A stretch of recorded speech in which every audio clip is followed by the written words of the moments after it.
Hello everyone. So if you are a spin bowler and if you want to become more stronger and explosive in order to improve your reps per second, then you are on the right platform.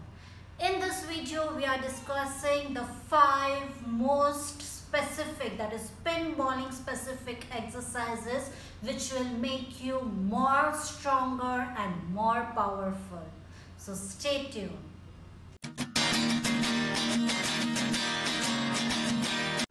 Welcome to the video series of strength and conditioning of spin bowlers.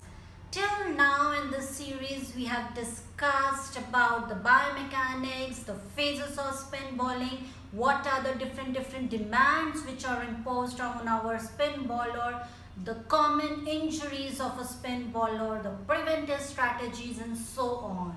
So now let's dive into the actual strength and conditioning exercises which are going to make your spin bowler more powerful, stronger and explosive, which will improve his performance with an exponential rate. So these exercises are very sport specific, that is the spin bowling movement specific. So we'll be seeing each and every exercise step by step. So let's get started.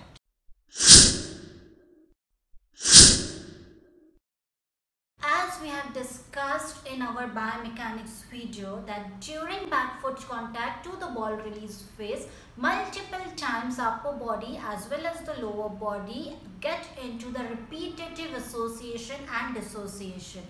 So when we incorporate an exercise which has similar association and dissociation of the upper body and lower body, or to be specific, shoulder girdle and the hip girdle along with the elbow extension, which happens in the landmine rotation, this exercise becomes sport specific, or it helps to have a direct transfer on your athlete's performance. If you are not aware about the ball foot contact, the ball release phase, front foot contact, cradle position and all these positions of the spin bowling, then do check the biomechanics video, because there we have discussed in detail about different phases and what are the demands of these phases on our spin bowlers. Because once you understand the exact biomechanics of the movement, you yourself can be more creative in making new exercises and implementing them for your athletes.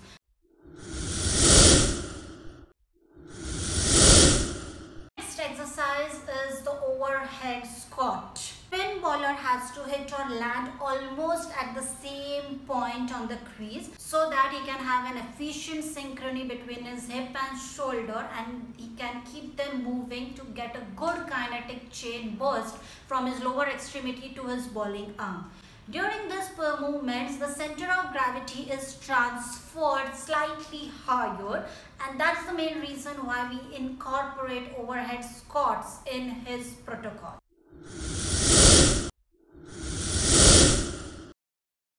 Next exercise is overhead lunge. Now most of the times bowlers, if you see, they are in the side on position, which requires a high level of activation of his gluteus medius muscle in order to maintain the pelvic stability and to avoid the pelvic dip or to avoid any sacroiliac joint injuries. So overhead lunge is going to train your athlete's gluteus medius for this challenging movement of spin bowling, and thus he is going to get prevented from any sacroiliac joint dysfunctions.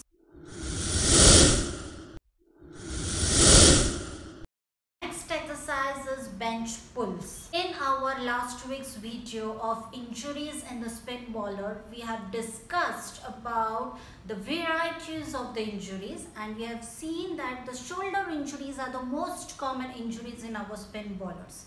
So in order to work more efficiently on the stabilizers as well as the mobilizers of the shoulder joint, we need to incorporate bench pulls, because this not only improves the retractor quality of the shoulder retractors, but it also works on the eccentric control of the shoulder musculature.